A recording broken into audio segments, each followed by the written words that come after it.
Ah, my good and dear friends. This is Londo Molare, and I'm watching the Bad News Bards. Have I ever told you you're very cute for a Mandare?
Well, let me try that again. Hello, Cam. Oh, good evening. How are you doing? Good. Happy Father's Day to everyone out there. Yeah, happy Father's Day. And I see Craig Bragg's already out there in the chat. That's awesome. We played in a dropship game with him at CNY, so that was kind of cool. We've got Ben with us right now from BK Gibson, aka BK Gibson. It's kind of a we'll ask them about to explain that. Do want to make an announcement. We do have an upcoming giveaway stream that's going to be on Sunday, July 5th. We're going to be starting a little bit early. I've got it set tentatively for 7:30. We'll probably really get going about 8 o'clock, and we're probably going to have a few people dropping in from time to time. So, but we've got a bunch of stuff. I've got some signed prints. I've got a signed book and all kinds of cool stuff. You've been busy. I have been busy making lots of contacts, man. So we should have some stuff from Trollord Games. We should have some stuff from Emperor's Choice, the guys who do Arduin. So, and there's going to be an announcement then about that too. So, any rate, anything else from your side? Thanks for covering last time for me. No problem. Yeah, Yep. I Yeah. tried to make Dean up and for it. Vicky. Huh? Dean and Vicky. Yeah. Well, Dean was doing double duty because he was both host and guest.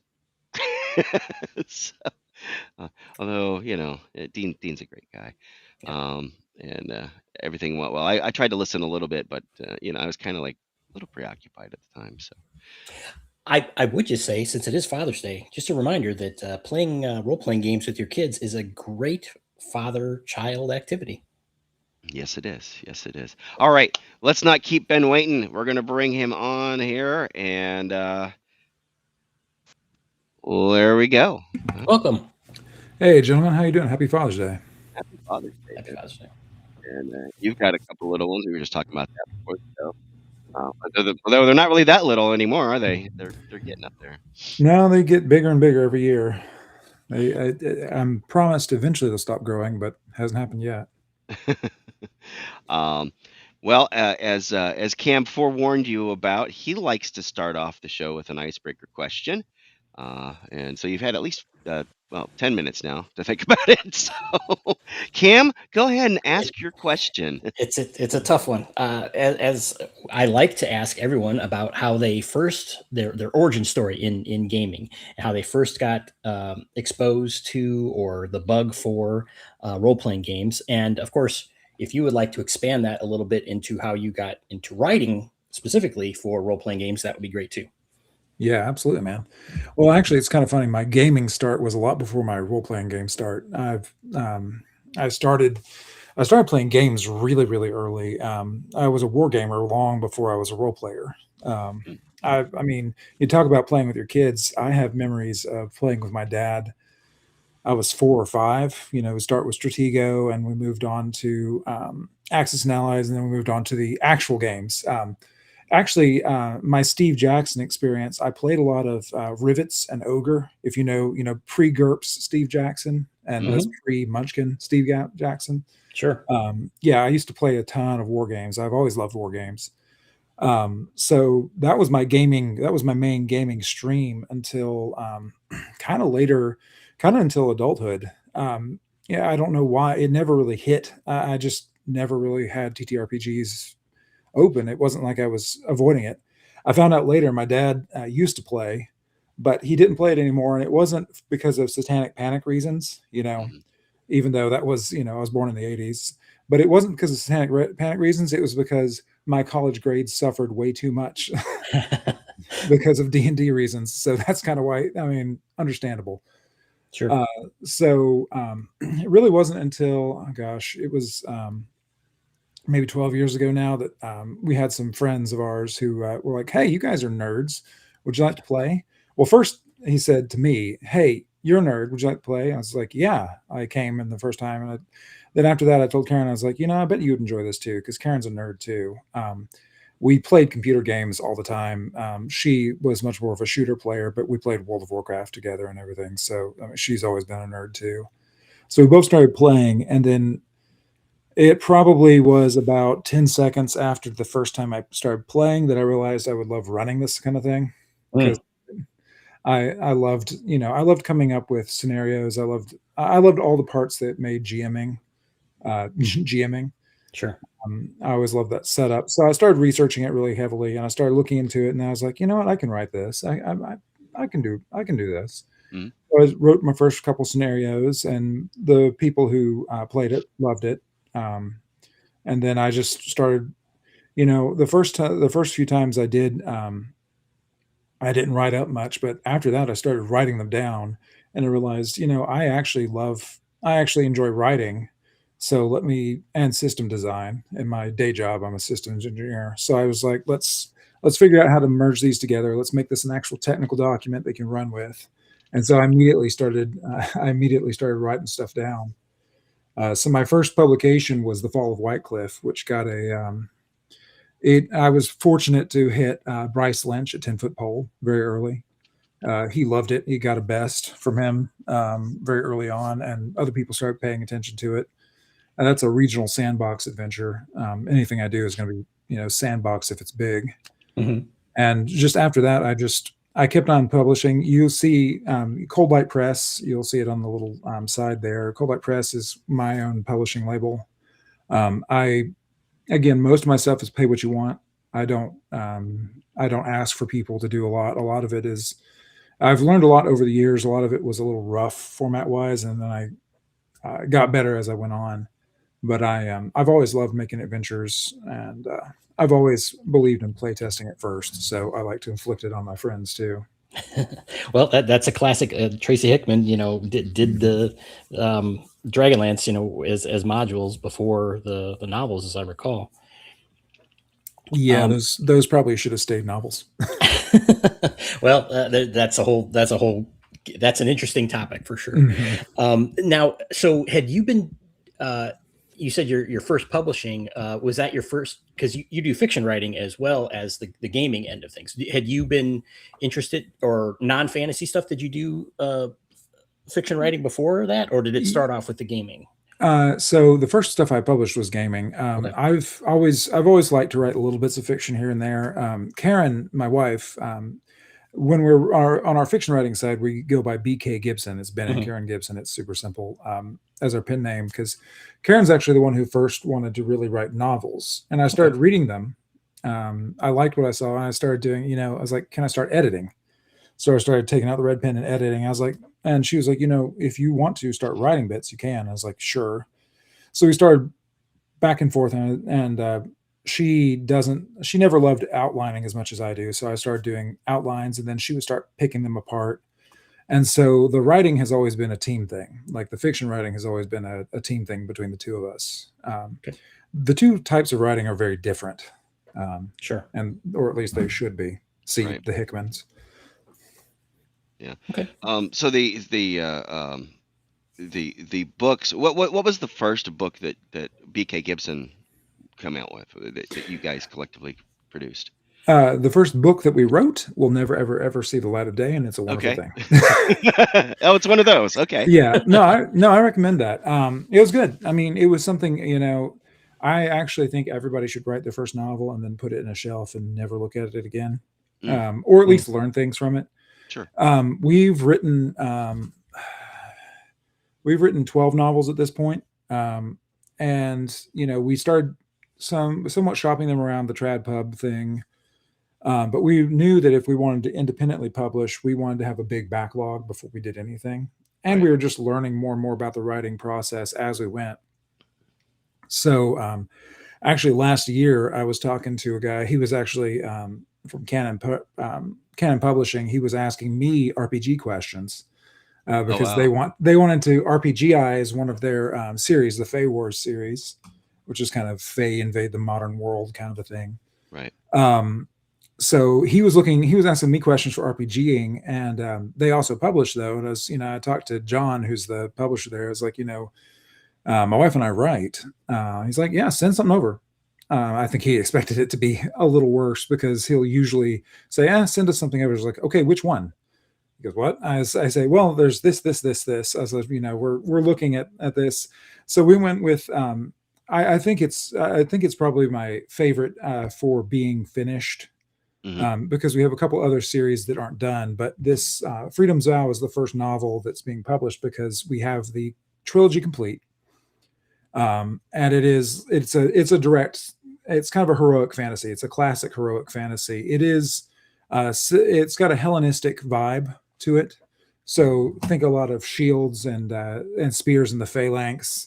Right. And it doesn't have the Sandersonian hyper magic. It has, it's all about kindling passion and there's some Greek philosophy aspects to it and spirits and gods and all that. But it's very much in the classic fantasy vein because we both love classic fantasy.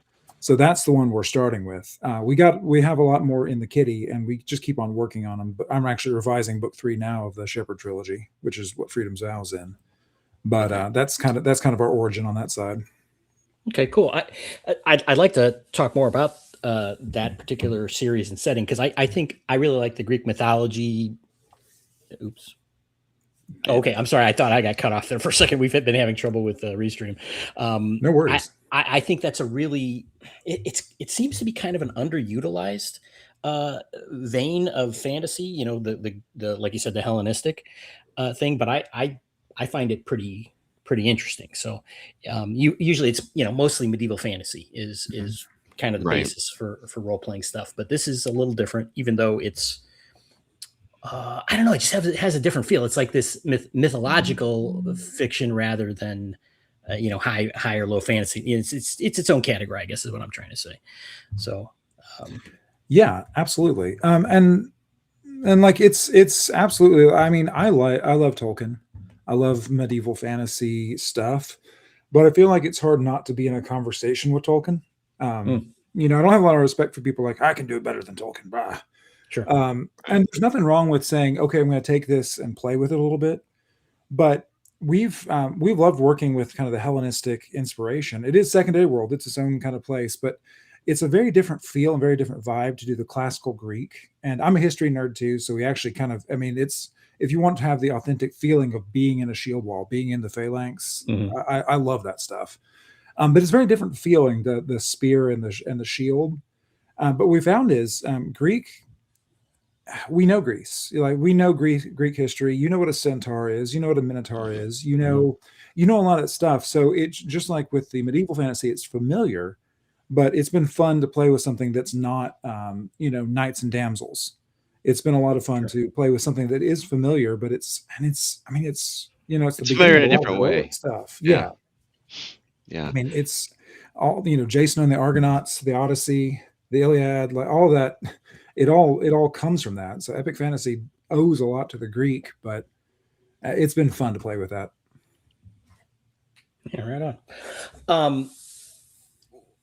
Jeff, you got? If not, I want I wanted to Go kind of ahead. return. I was we brought up the issue of gamifying a novel or making a novel from a game, and it seems like they would go hand in hand, but from my experience seeing it done or not done, it's probably trickier than it seems, right?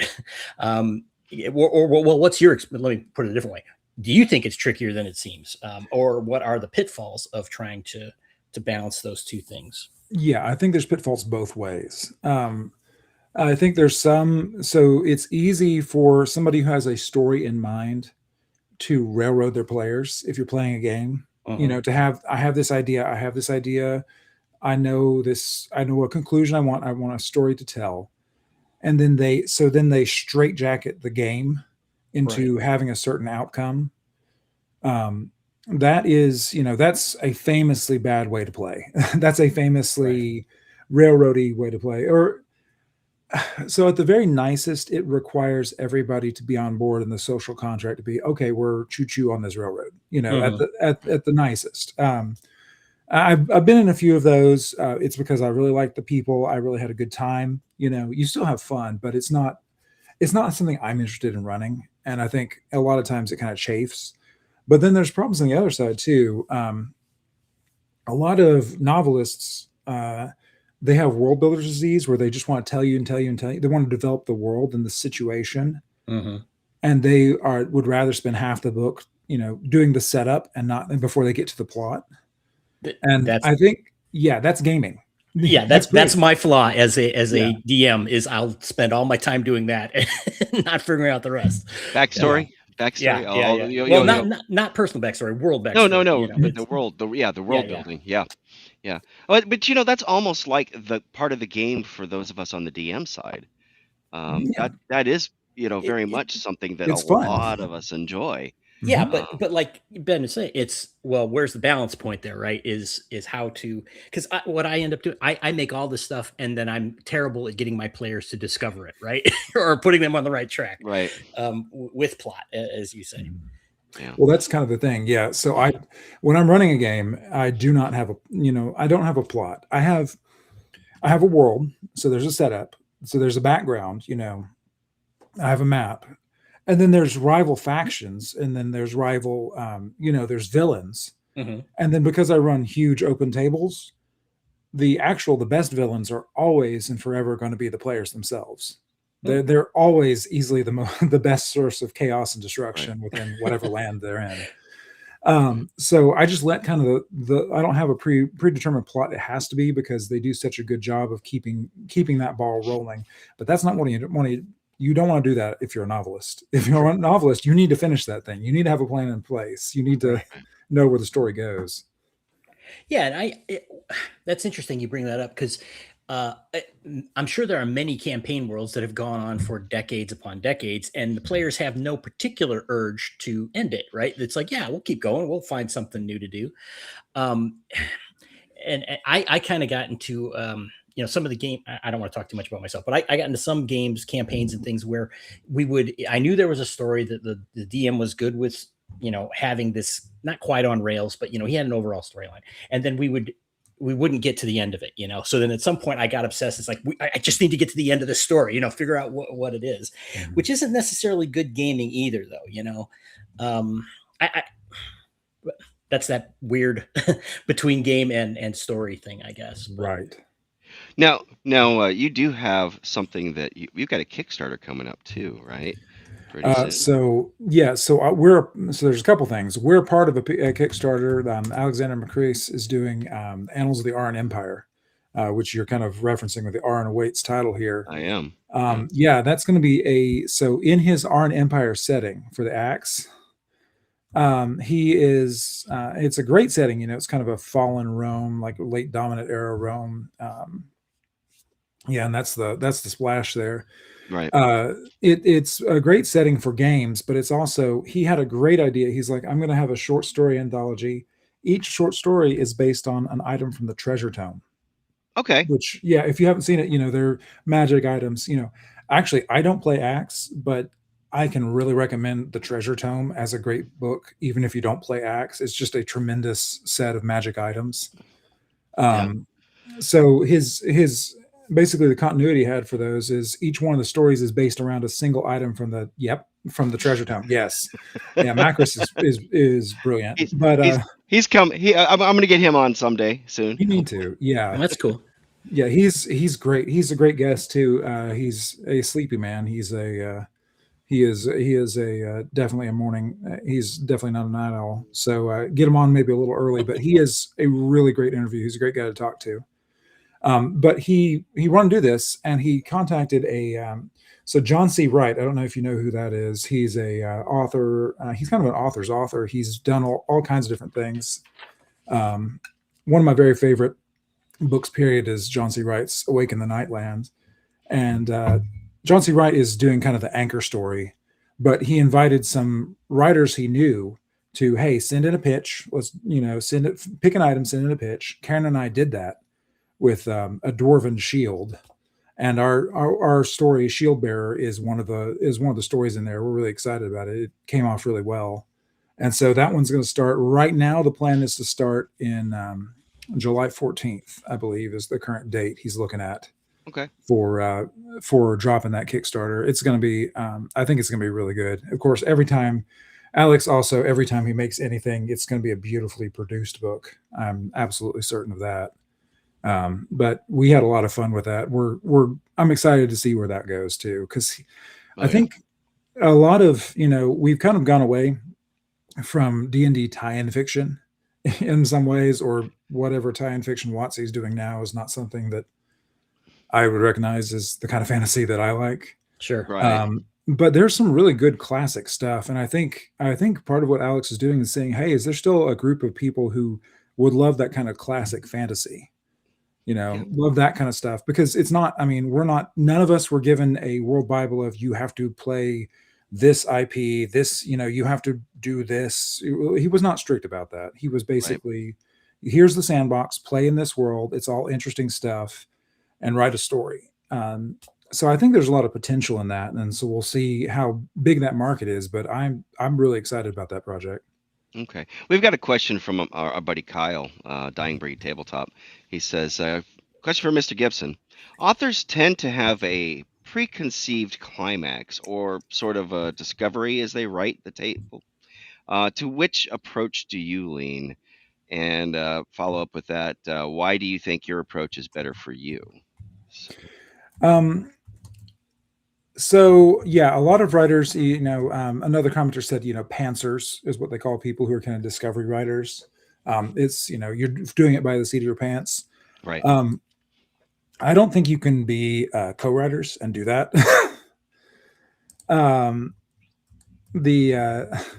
The way we work is we start with an outline. Karen and I start with an outline. We usually have some sort of world's like seed idea, but then we'll sit down and I'll often come with an outline, and then Karen will sit and poke holes in it. She'll say, okay, so this is a problem. So this is a problem. So this is a problem. Kind of like working through that. And I have to answer it, that's our process of going back and forth. And so we build a definite outline. Yeah. I'm revising the third book in our trilogy right now. Cause like I said, we wanted to make sure the trilogy was done before we released the first book. And it was done in the first draft, but there's revisions in book 3 we're doing right now. And it's so cool to see how everything is coming together at the end of the incomplete trilogy, because each book also tells its own story. Like Freedom's Vow is not going to be, a cliffhanger. You're not going to be, oh no, I don't know what's, it's a complete story arc. It's a complete story itself. Yeah. But we could not have done that. We couldn't have done all that together. I feel like if we couldn't have outlined it in the first place, if we didn't kind of know where we were going and have a plan. Oh, you mean actually creating the actual arc for a story, unlike a certain company did when they took over Star Wars. Yeah. Yeah.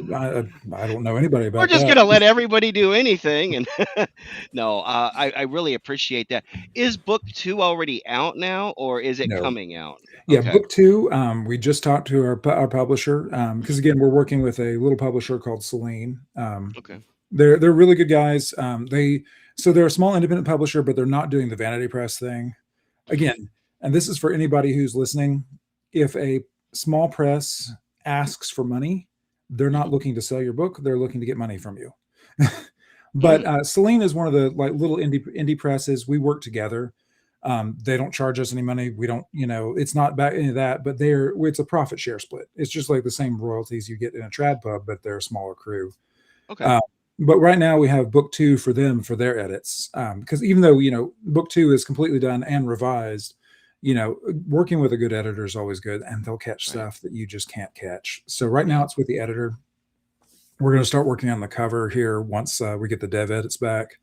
Okay. The plan right now is October or November for that one. Okay.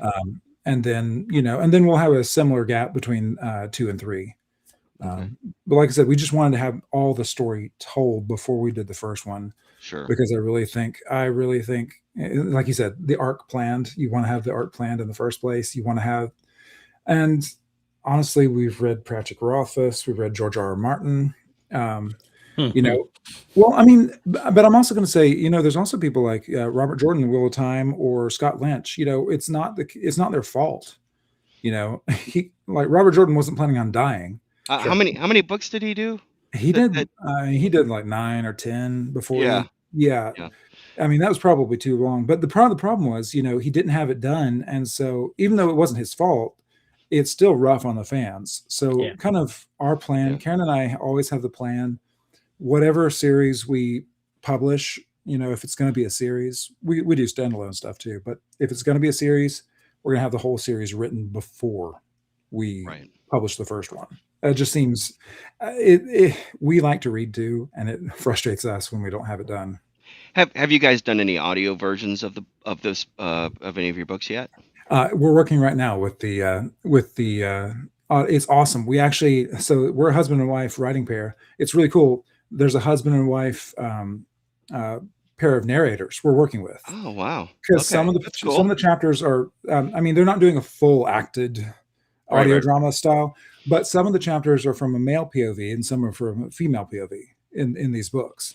And so we have him doing the male POV chapters and her doing the female POV chapters, and that's been really cool. Fun. Yeah. Oh, it's been really fun. That's a good idea. They have great voices. It's been fun. It is funny. We'll get random texts from them because it is Greek based. And they're like, "How do you say this word?" Yes. How do you pronounce this? What's the because especially anybody, buddy of ours, Erudite DM. I don't know if you know Mike or not. Oh yeah, I've talked to Mike. Yeah, he's great. Yeah. I figured you're a history buff. Well, he is a huge history buff as well. And man, he was over in Europe a few months ago. And we had to delay some of our games because we do games on Monday with him. But yeah, he was sending back pictures on Discord to all of us. And like, look what I saw. Look at this castle and look at this great thing. And it's like, man. But yeah, I was gonna say, if you guys don't know each other, you should meet. But and Lord Mattias too. I've talked to those guys. Actually, going to be on the second watch with them. On the 3rd, they're doing a series of world builder stuff. So we're going to be talking about world building. Cool. Matt and Gary are hilarious. I love it when they get drunk and start yelling at each other. I got to hang out and drink a lot with them out in Texas. So, but great guys. I love them to death. In fact, we do kind of on Friday nights, we do a little thing. I was going to call it the pregame show, But they're like, oh no, we'll just call it, Grognard's Assemble or whatever. So, just a bunch of grumpy old guys that were just trying to work our way up to kill the time between 8 and 10:30 when they start. So, well, that's good. Now, you're working with McCrease. Have you written any? I know you've written a lot of adventures. Have you done anything for Acts 2 yet? Yes, I've done. So actually, I have not done anything for Acts 2 yet. Okay. I've written for Acts 1 because I had that first. Right. So it's talking about Kickstarters. I run an open world, like an open table West Marches style game. Yeah. But we have different regions in our world. It's a persistent world. Hmm. One of the regions is an archipelago, a massive archipelago with an eternal storm and a mega dungeon at the center of it. Okay. Over 6 years, the players completely explored that, ripped up the mega dungeon, almost kicked off the end of the world, did all of that. Of course they did. Of course, I mean, and they had their own kingdom. They built their own kingdom and did all that. So I've had that, written up for a while, and I was talking a little bit, trying to figure out what would be the right system to, release that in. Hmm. And I think because everybody built their own kingdoms because of the scope of it all, I think Acts 2 is the way to go. So my plan is to do that. I'm going to see about kickstarting it so I can get an art budget for it because I'm not an artist. Yeah. But everything's all written. So the plan is to kickstart it for the arts and the formatting, but everything's all already written for that. And I made it all modular so that it's easy to convert. So I'll be definitely working on that. I just kind of want to get out of the way of any of his Kickstarters too, because I don't want to jostle his shoulders at all. Yeah. I think for me, Acts 2 is the type of system that I would love to play because of the whole I'm forever DM type of thing, and I think it might engage me. I'm not sure I'd want to run it as a DM. I've heard some counter arguments saying it's actually really easy to run as a DM. So, I think it depends on the level. Yeah. Low level, it's basically just a really smooth rules cyclopedia. It's super easy to do. I mean, I've definitely run it. Yeah. And I yank all of it. I yank all the mass combat system and the kingdom building stuff and use it in my games. I love it. I love how the domains at war stuff works. I found it really easy. Not all my players do that kind of thing. There's a lot of players that they just want to be guy with big axe, goes in dungeon, smash skeleton, and there's nothing wrong with that. Yeah. Sure. But the ones that really wanted to engage with kingdom building and mass combat, they loved having that available. Yeah. They loved having it there. See, I'm that exploration type. I love the adventure. The combat is kind of like, okay, that's cool, but let me get back to exploring and discovering all this great stuff that that the creator of this environment came up with, and the puzzles and the solving traps and riddles and this and that and the other. That's what excites me about an adventure. But I totally get the players that just want to go in and break things and take their stuff. Exactly. Kill monsters, take their stuff. Oh, I'm sorry. Go ahead. No, go ahead, Cam. No, go. Mine might be a little bit long. Go ahead and ask Kyle. Okay, yeah, I was going to ask Kyle's question. So he's got another question about what advice you would give to someone who wants to start writing in general, and specifically fantasy fiction. More interested in the process and technical skills, less BTS. I'm not sure what he means by the BTS, but Maybe the business side or less. Okay, maybe. Yeah. So first of all, I would recommend writing a lot before you try.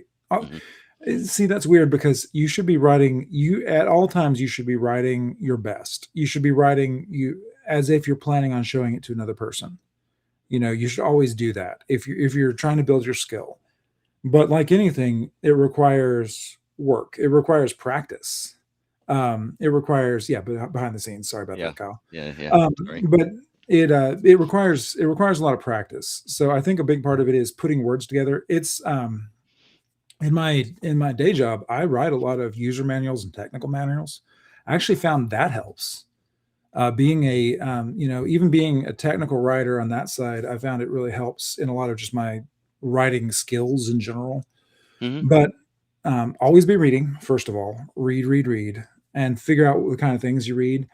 But then I think it's important to stop and think, okay, why is this working? Why am I enjoying what I'm reading? And if you really do that, you might find the first things you write are just kind of pastiches or just kind of almost fan fiction of the first stuff you've done. Sure. But that's okay. Just the practice of it will get you to develop your own voice. And if you're having fun with it, you should do it. What I do not recommend anybody do is write if they don't enjoy it. I don't think anybody should. It's not like this is a way to make millions and millions of dollars, except in rare. You're better out buying lottery tickets. if you're looking to become a sudden millionaire. It's something you should do for fun. Yeah. I don't know if I would. So here's the thing. I don't know if I would be writing novels if it wasn't for the fact that it's something that Karen and I do together. It's Right. something that I really enjoy. It's something I share. Interesting. It's something I share with my wife, and so it's something that we kind of enjoy together. It's been really fun. Having a partner in that is really good. Even if you don't have that, I think anybody who wants to start writing should get in a writing group, and Okay. not a writing group that is all like, "Oh, you did so good. That's wonderful." Oh, patronization and just Yeah, kind of the it actually should be like, no, this and sucks, no, man. well, You know? it should be this sucks, but they should be able to say this sucks and here's why. Yeah, Mhm. yeah, yeah, yeah. It's really valuable. A writing group I'm in has used it. ABCs: what is awesome, what is boring, and what is confusing. And then try as you're reading through something, try to think, this part was awesome. I want to Right. go more of that. This part was boring. I should cut it. This part was confusing. I should rewrite it. Or clarify That's a it, good yeah. that's a good rubric to go through. That's kind of the broad advice, because it can be a lot of fun. Yeah. There's a lost art of both giving and receiving constructive criticism in today's world, I think. There is. Oh Some yeah. people can't take criticism, and a lot of people are almost afraid to give it because of the negative reaction that a lot of times you get from it. So, Yeah. Cam, what was you said you had a question that was going to take a little bit, so go ahead and with that one. Well, I was just curious, kind of delving into some of the things you said. You said you have a persistent world, large table. I think you said, meaning I assume you mean lots of players. And I was curious. You said Axe. I wasn't. Are you using Axe as your main system, or do you use something else? No, Up I to you. use this is the very typical thing. I use my own Shaggy homebrew version. I started in Pathfinder. That was the very first thing I played, and so I cut it down. Five Torches Deep. Oh yeah. Yeah. It's like that, but for Pathfinder. I call it Pathfinding Light. So it's very Okay. much a cut down OSR version, gold for XP, that sort of thing. I'm very happy with it. I'm very happy with running it because 3.5 actually and 3 actually had the old school core, and then they added more and more and more and more and more Skills. stuff. Yeah. Yes. You know, Skills, it- feats. It's Yeah. it's funny that you say that, because that's a topic I've tried to discuss a little bit.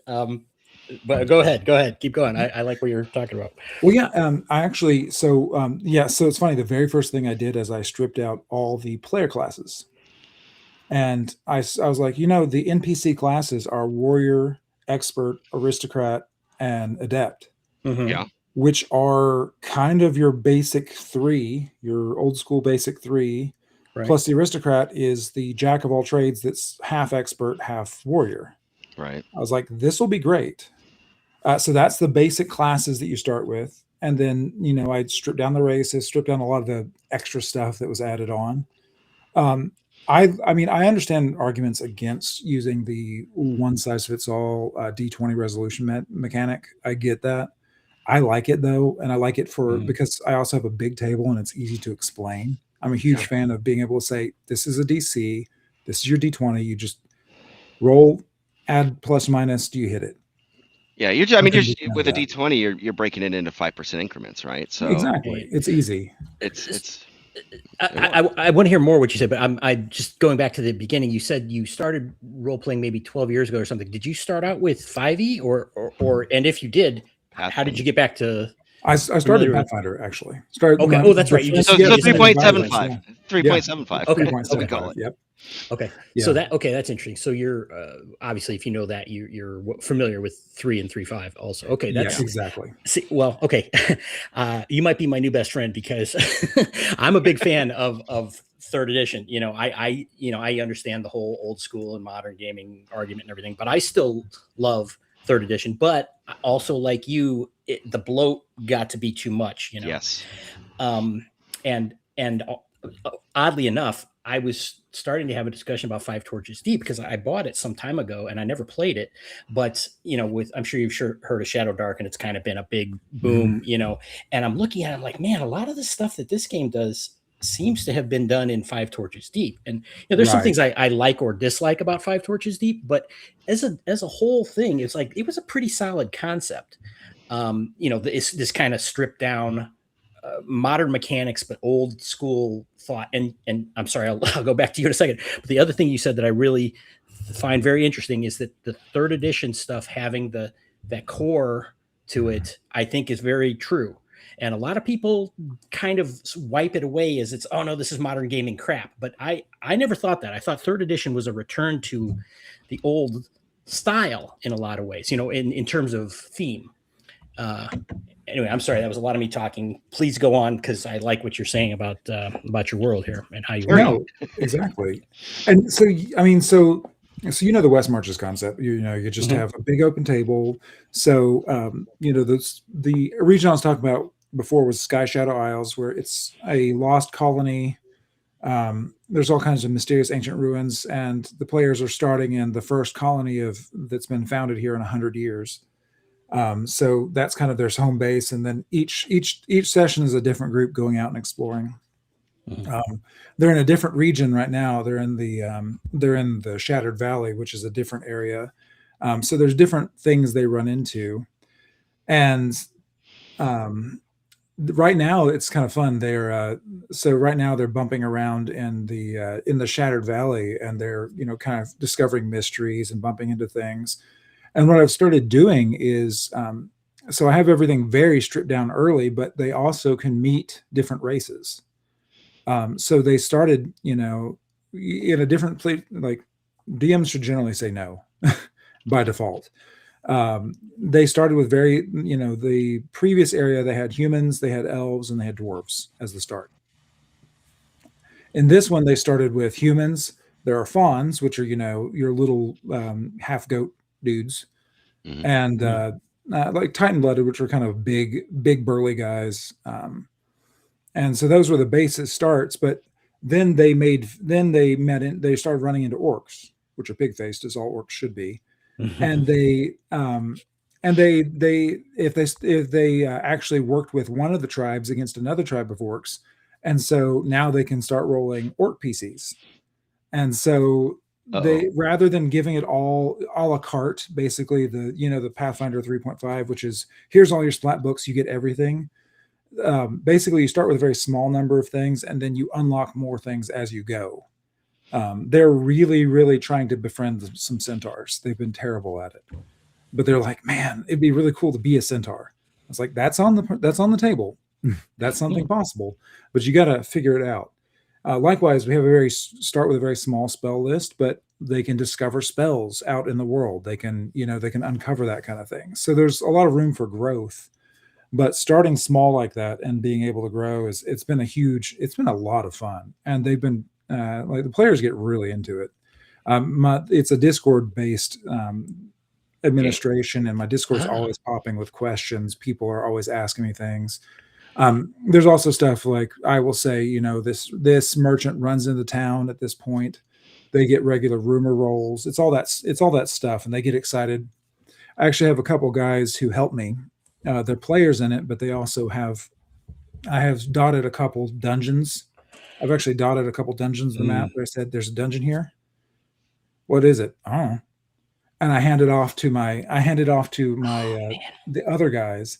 And so they start writing their own stuff, and they know the general region. So they're not going to put gnolls in a region that has, mostly is ghouls. It's mostly ghouls and serpent folk. They're not gonna put gnolls in there. But beyond that, they know all of it. They know what's going on. Last Friday, I was actually able to play in one of those because they were asking me some questions. I was like, I kind of ran it. I ran the session as everybody was going to the dungeon. Yeah. But then as soon as we got to the dungeon, I was like, I don't know. Okay. And so I was just like, the hireling little archer you had along with, that's who I was playing. And I let my co-DM run. I was just going to ask if you had co-DMs. It sounded like you were headed there. Yeah. You're living the dream, my dream great. At least. This is the exact kind of thing that I've been wishing could happen, and you've done it apparently. You mentioned the Discord thing. And one of the things, back in the day when we used to play, we always, we met at a store and we interacted all the time. And I thought, oh, we've got modern communication. It's like we should be able to have all these out of, meaning not at the table kind of conversations where we could be communicating constantly and doing this stuff, and the world just kind of is always active, and it sounds like that's what you've done, with this Discord. There's all this stuff, and the sub DM idea I love also, so you're kind of governing the overall world. You're the head DM. It sounds like you do a lot anyway, and your sub DMs have kind of got a fairly small playground that they're in. But that all sounds really cool to me. I love that kind of setup. It's really fun, and I actually do have. So I also, you talk about other projects I have. I run an annual adventure site contest. Okay. Where basically I invite anybody to write an adventure site. So it's something that should be run in a single session. It is a site, so it's like a little dungeon or something. Usually, I recommend 8 to 20 something rooms. Some of the ones are bigger, but basically it's something that can be bumbled into. It can be placed on a map, and it kind of is self-contained or easily adapted to be somebody else's. And I run an adventure site contest. Part of it is I review a lot of adventures. You do review other Yes. other adventures? Oh, that's cool. Every single at least once a week, I have what I call the Crapshoot Monday, where I will say this free thing I found on itch.io, because itch.io, I mean, you think Drive-Thru has some wacky stuff. Itch.io it's the Wild West. Right. It's crazy. But I found some really good stuff there. It's rare, but I found some incredibly good stuff there too. But I do a lot of reviews. And so the adventure site contest, I'm like, the thing I promise, it's me and several other judges. I don't promise all the judges give in-depth reviews to every entry, but I promise I will do an in-depth review of every single site that is submitted. And then the top 8, I will publish in a compilation at the end. So it's not a... It's not for money. We release it for free as a community resource, and I give the rights. Anybody who submits to it, I give the rights. The winner and the runner-up, they get a free adventure from Merciless Merchants, who's been Maurex. He's been sponsoring us. They do cool stuff, but basically the point of it is I love adventure sites. I love stuff that can be put into this big sandbox of a map.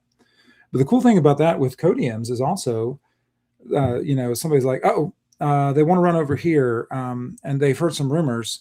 Hey, so dude, we have 13 people signed up for next Friday. We're going to need to split. You got a site for me that'll work for half the people? I was like, yeah. So you've heard this rumor, because he doesn't know it's just, for him, it's almost exactly like, I don't know the dungeon on the Codium stuff that they've written. In his case, in this case, it's, he doesn't know what it's like. He doesn't know what the big world is, but he's like, yeah, they've heard about this rumor. All right, I'm going to run a table that goes to this adventure site. And so we kind of split that way. It's been a lot of fun. Yeah. Now you've got 3 of those now that are published, right? Yes. You've got it, and I've got, I love it. got the image for the first one up here. Mhm. I was looking at the stuff, and I was like, wow, winners of the Cold Light Press Adventure Site Contest. So, is there a 4th one in the works already, or when's that going always. to happen? Yeah. So I do it annually. So I'll be doing it. I'll start talking about it in September. Usually I'm open for, usually I open up in October, and it goes until January 1st. Okay.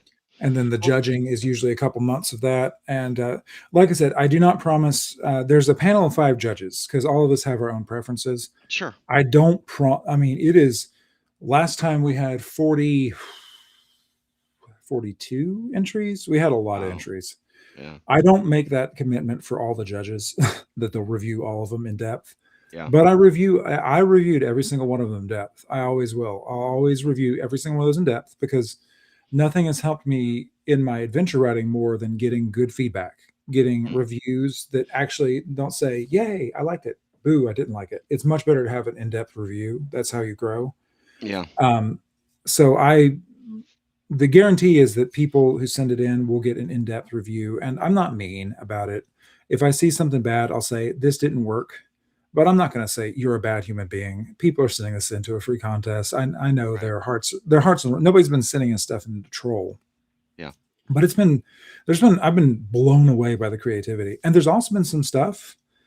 There's also been some stuff that I've just been like, this is great. You actually need to devote more pages to this and make it into a full-fledged adventure. And then again, I'm not asking them to give up any rights. They say, cool. They took the feedback and then they released it themselves for money.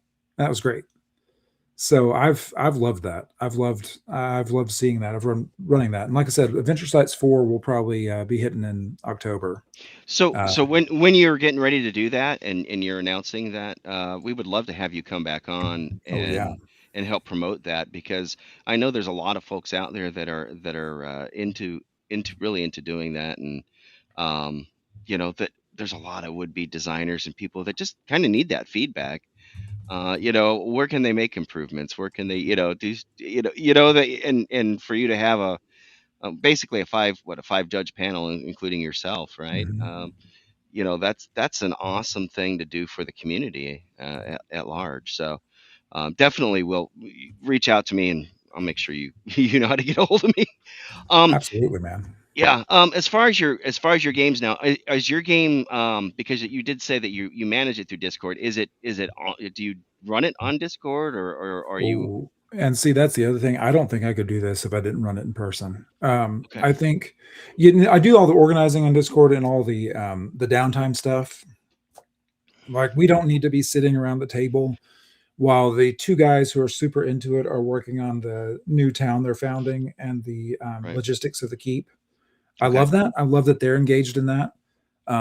Everybody loves the fact that they're investing in player property, they're investing in businesses, they're investing in building their own stuff. They're building a town right now. That's Right. super cool, but that's downtime stuff. It's boring. It's boring in person to do that stuff, right? You just you Right. kind of handle that as it happens, and so there's a big thing now, big push with the 1-to-1 time and 4D and all this. Um, uh, you can handle a lot of the 1-to-1 time stuff on the Discord and still Exactly. have the in-person games. So Yeah, and that's what we do. More than 1-to-1 time, I run synced to the calendar. okay, They are right now in the southern hemisphere of this world, so Mhm. it is right now Going into winter. it is right now just started winter. Yeah, It's been super cool. This world, by the way, the only habitable regions are in the far, far north and the far, far south. So it is not just winter; it is complete darkness. It is Oh, wow. night all the time, and that changes. That dramatically changes the world. It's the dungeon delving season. They're doing a lot less overland stuff right now. They've done a lot. They've done a lot of. They've. It's funny. They're like, yeah, it's a blizzard outside. We're going to be doing. We're going to be going. I think we need to go back into that labyrinth. I don't think we're going to do a lot of overland exploring right now. Yeah, But it's seasonal. So not only 1-to-1 time, it is also seasonal time. And a lot of the big stuff that NPCs are doing are synced to lunar calendars as well. And I just use our what the current phase of the moon is. yeah, So like, oh, the deadline was we have until the first new moon of the winter to yeah, do this thing, which is coming up. And they're exciting. They're planning out their next session. That's where they've got to go, because that's where it is. It makes all that, the calendar stuff, super easy. And it's been running long enough that there's long-term stuff. They don't snap their fingers, invest some gold, and they're making a town. They've right, been building this town. They've been spending a ton of gold. So the town is, they started construction in February. So there's some people there already. There's going to be a new wave of settlers that come in the springtime, I think, and they're getting all the housing ready for it. But it's not something that happens instantly. You don't push a button and there's there. It's something right, the world continues to just move on. I love it. yeah, But I don't think this would work. Online games, I run an online game with some good friends. yeah. I also run a sci-fi game every Thursday night, Stars Outnumber game. I love that, with some good, great old friends from college. They're across the country. Karen and I couldn't do this. without with our good friends if it wasn't for online gaming. Yeah. So I appreciate that. But for this bigger West March, just the community that is everybody joining in person, everybody being able to meet up in person, I don't think it can really be beat. We have there's a bunch of us who have houses we host in, basically. Part of it, and that's part of it too. There's the gaming club aspect of you wouldn't necessarily trust every rando that you meet at a bar or at a friendly local game store in your home. But anybody who actually started most of the core of this game is just guys from church, guys we all know from church. And then it's kind of extended out, as comes go on. But we all kind of like before it has to be people that we're comfortable being able to hang out with at our homes. But Sure. it's been such a great thing. Like we often meet out on the back porch if the weather's nice. At night in the back porch is it's such a cool way of playing the game just to enjoy that. People will bring weird bags of chips that they can't inflict on their families normally, so they'll try the weirdest type of chip. And the social aspect, there's a lot you get for it being in person that you just can't do online. Yeah. Can I just again the side question for those meetups about how long do you play those session wise? That's a is it great 4 hours, question. 2 hours, or typically? It's 4 hours typically. Okay. Usually it's 8:00, which is when my youngest has gone to bed. My older ones will often hang out and watch. So 8 to midnight is usually when it does. That's something that most of us, we're going to be a little sleepy in the morning, but not too bad. Sure. It's something that, you do it. We have a weekly game at least, usually. I mean, there's exceptions that happens, but we, not everybody can come every time. There's some guys, they're there almost every single session. There's some guys that can only come once every couple months, and that's fine. They progress slower, but they're still part of the world. And there's also a stable of characters.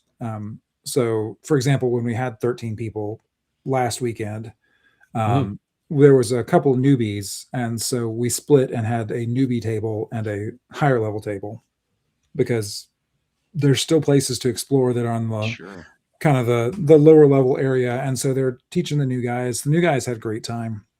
One of your sub DMs handled that, or yeah, one of the other guys handled that. Actually, to go back, he was using an adventure site. He was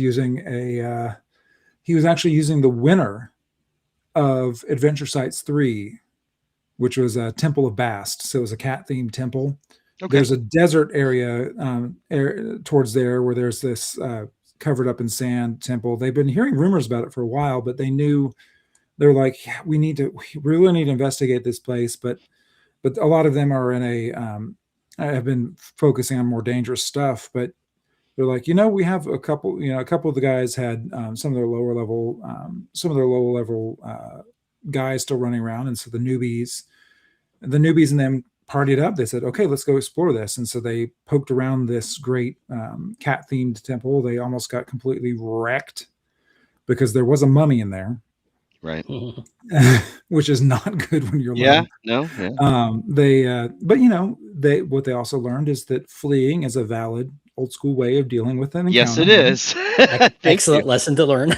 Yeah, and they came away with a huge amount of treasure. They learned, and that's I think, there was some discussion in the chat earlier about, what is and isn't good for D&D 3.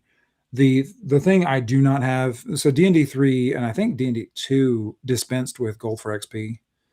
Mm-hmm. I think this game style really, really needs gold for XP. I think that's the single most important rule to keep for old school gaming, because the way you approach the adventure is different. They realized we don't have to fight this gray ooze. We have to swipe the magical daggers behind it. Let's run away from. Let's figure out a way around it. We don't have to. We're not getting XP for killing this gray ooze. We're getting XP for getting this magical dagger. Yes. Let's do that instead. Yeah. I mean, I think when you look back, yes, you did get some XP for the monster, but it was a little by far a much smaller percentage than the actual gold itself. Right. Speaking of, we were talking about Matt and Gary earlier. Yeah. And love those guys. They're my bros. But Matt, Lord Mateus, he said he submitted to Adventure Sites. So he said, you guys are great. Got a lot of feedback from you, and it's a great contest. And then Dan, who is he's off celebrating Father's Day today. So, but apparently he's lurking in the chat. He said he's thinking about submitting an adventure this year. So Yeah. yeah, definitely we'll have you, and we'll have Dan on that show with us. I said you could have Father's Day off, man. It's okay. Yeah. Heck yeah, Dan. I'd love to see it. Yeah, I won't promise that you get in, but I'll promise you get good feedback, whatever it is. And I mean, Lord Mattias is a good example. He didn't get in the final compilation, but he took the feedback, and I mean, the man publishes his own adventures. Like he empowered to do all of that. He had a wonderful kind of a sword and sorcery feeling. That was really cool. His was very, it was a serpent temple, and it had a very, Indiana Jones kind of a feel to it. I loved it. Yeah, that fits it. That fits his stuff. Yeah, that definitely fits it. He's big into Lamentations. So on this Monday stream that we do, he ran a Lamentations game for 2 or 3 sessions, and it was fun. I mean, it was different. Now Raggy he has some stuff that's way out there,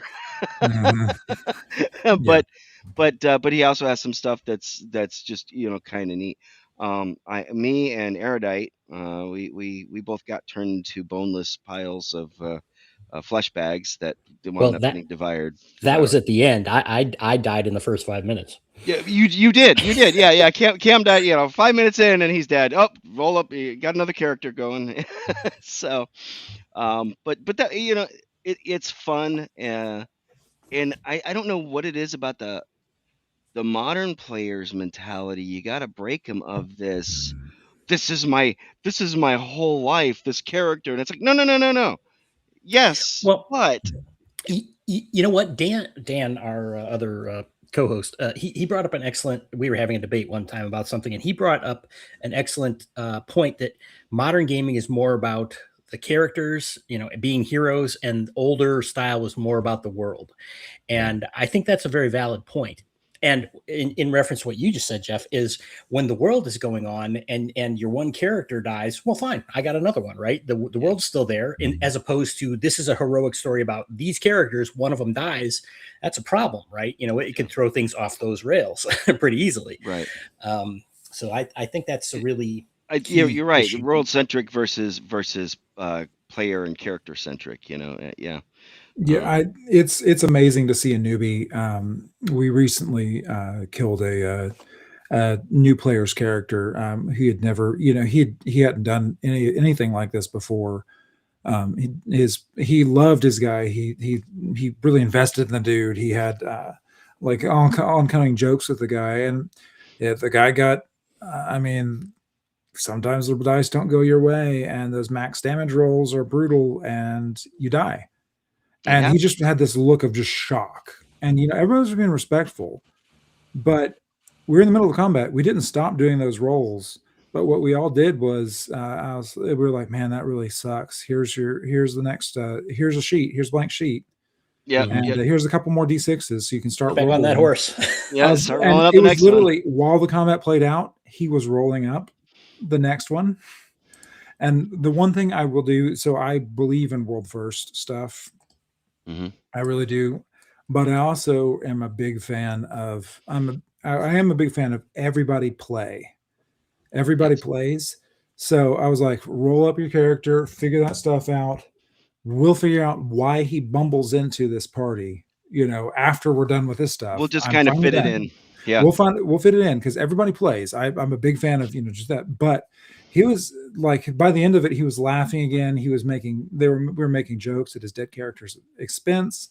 And he like, he said later, he's like, he says, this was weird. It was a weird experience. It was an actually emotional experience for him. Yeah. But he's like, this is really cool. And he's even more invested in the game now because he realizes that this is not the kind of place where your character has any kind of armor. Your character can die. Yeah. That's fine. But nobody's going to be mad at you. Nobody's going to be angry. Like that's Right. how the cookies crumble. It And happens. It's life. I mean, that everybody's going to that's give the thing. sympathy. Right. No Well, risk, no reward. And I put up Matt's comment. He says, "You aren't really enjoying Lamentations unless you're crying in the corner." Yeah, yeah, I yeah, know. yeah. You're a cruel referee there, Matt. But it's awesome. I love it. Um, Speaking of cruel referees, so we were playing in Matt Tapp's game at CNY Con. My wife and I, Jeanette, and her character. We were playing with Double D's wife, actually. I don't know if you know who Double D is or not, but his wife was in the game with us, and uh, we she got there was this creature that was powered by like a crystal that kind of is a radioactive type crystal, kind of it was like a gold man, but or whatever. Yeah. Anyway, giant, right? 12 foot tall or 15-foot tall, something like that. Any rate, um, and she got too close and failed the roll, and so she turned into a pile of goo. And Double D's wife, said, I find a jar, scoop her up there. This is after we defeated the guy, right? Found out her remains, scooped him up, and paid like 5,000 silver or some ridiculous amount, right? Of the gold that we salvaged, or Right. 500 silver, I think it was. And I said, and my character, I'm like, I guess I'll give you 5 silver for it. This is my wife, right? My wife's character. And I'm like, I don't care. Yep. We'll put a nice headstone. Here lies, Shamil, and then I said, yeah, we can make sure we put a radioactive symbol on it, So Right. because Please do not touch. yeah. But that's the thing. So you guys typically do about 4 hours, and that's probably a life thing. There's a couple of comments in here. Kyle is, and I think he's quoting somebody. Your campaign lasts six 3-hour sessions. My campaigns had 12-hour sessions every Saturday for 5 years. And that's so we did.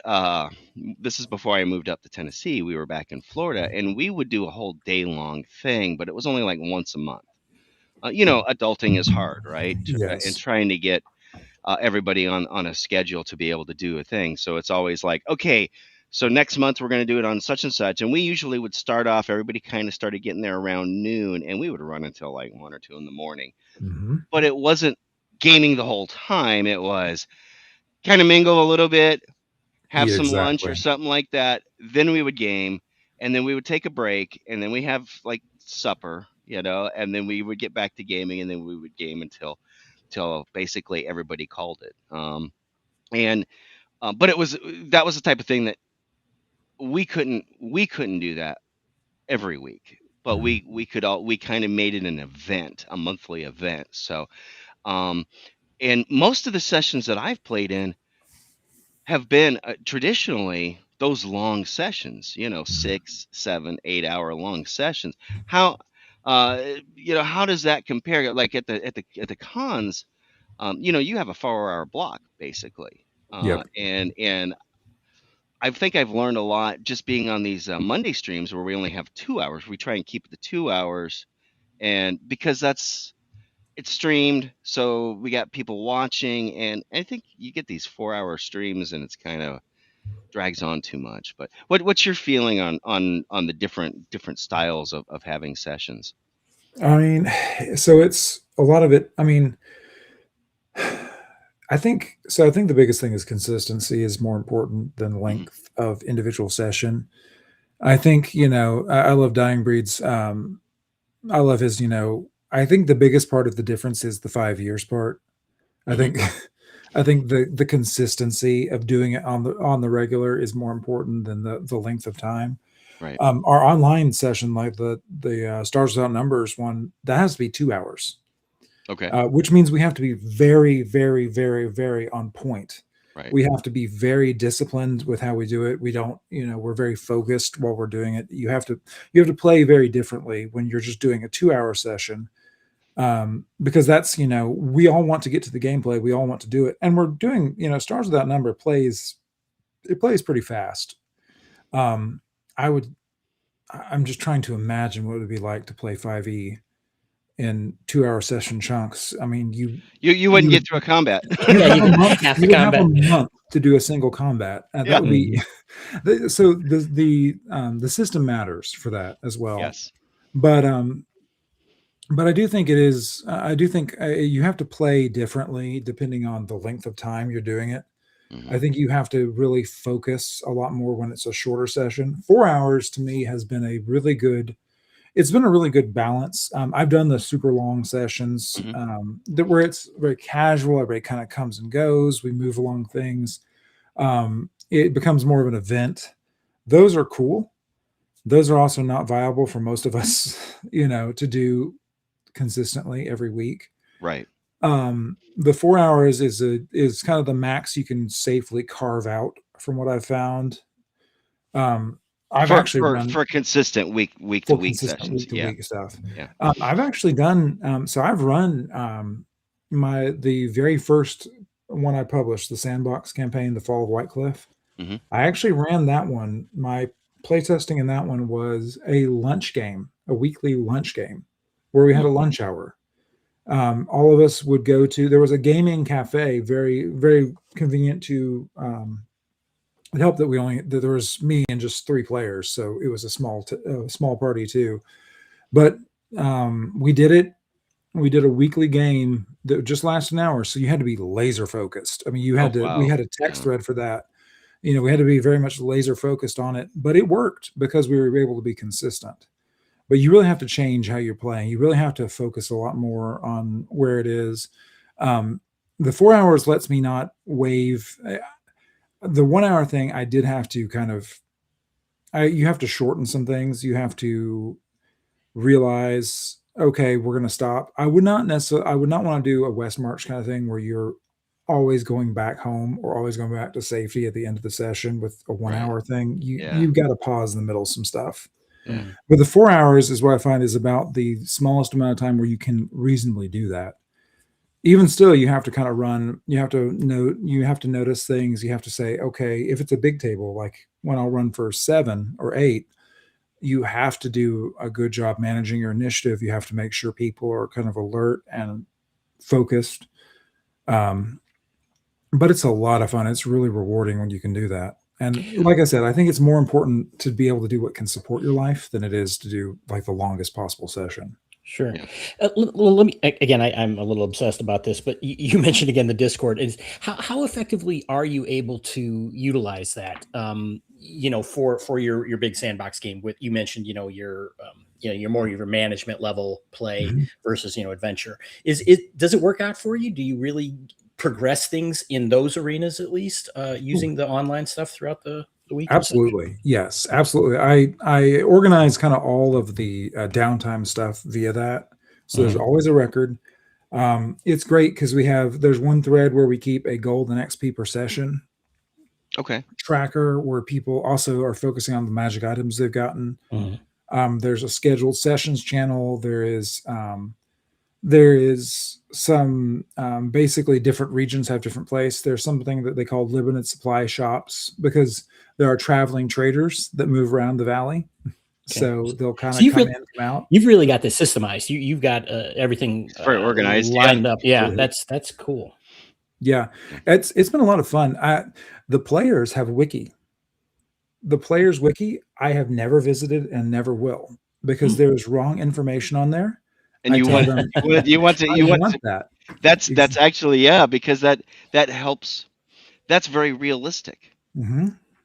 Because misinformation is out there in the public and and especially in these type of environs, a lot of rumors and stuff like that. And this is absolutely true. And you want that to propagate. You want the wrong information to get out there for the players because then they'll be surprised when that's not what the case is. Exactly. That's very good. And you don't want to be privy to it. You want to, you know what the truth is. And you don't care what they know. I mean, I love that. I love that both sides have their own kind of thing. They also, they chat, and I notice when they chat and they're telling each other things, and I rarely will correct it. I won't correct much. I mean, there's some like somebody once gave the wrong phase of the moon, and that was wrong. And they were planning something for today. Mhm. Because there was they knew that there was some magic that activated on the winter solstice, and it's winter where they are, Right. but that was actually in the other region. That's in the northern hemisphere region. I was like, actually, okay, I will correct this one. We're not going to do a session on the northern hemisphere. Yeah. No, that one's actually going to be in December. So I'll be able to do. I will correct them for some stuff like that. But unless there's a question, I just let them do the communication because it gives that tavern feeling where they're basically it's assumed that they're talking to each other in their taverns and their way stations. They're talking to each other in the castles that they own and the keeps that they own. It's really fun. It helps to have some very organized players that are kind of they take charge of it. That's kind of a big deal. I think, if you're trying to do that with a group of 5 people, there's not a guarantee you will have 5 people that want to do that. And that's fine. Yeah. I mean, I love those players too. I love the people who are like, you need people who are there. I'm here. There's one guy who last Friday got himself a great club. Okay. He got himself a magical great club with dragon teeth embedded in it. And his excitement is I like swinging my club, and he is super excited because now he has an even bigger club to hit things with. Yeah, put him to work. That is what he shows up to do. He is showing up. He is happy anytime he is hitting things with his club. You need those players too. Captain Caveman. Exactly.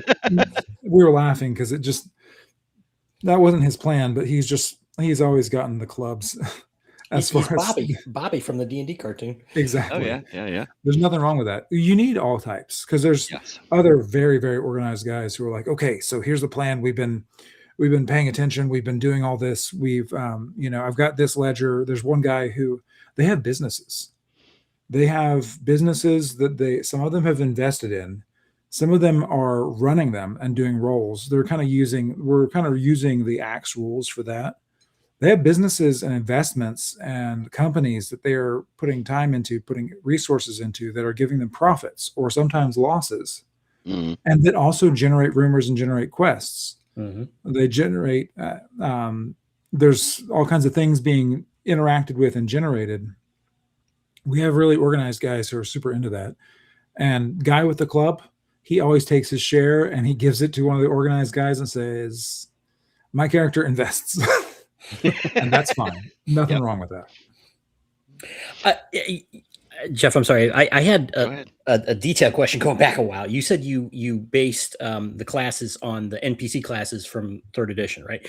And you said they discovered other stuff. Do you use like a prestige class kind of system to, if they go into other things, or are there other classes that if they make new characters, they can go into that kind of thing? It's if they make new characters, you can go into it. There's actually one class that they can't go into unless there's a higher XP like setup. So basically that's if they I don't know if you're familiar with the reserve XP system. Axe uses it. There's some other stuff use it.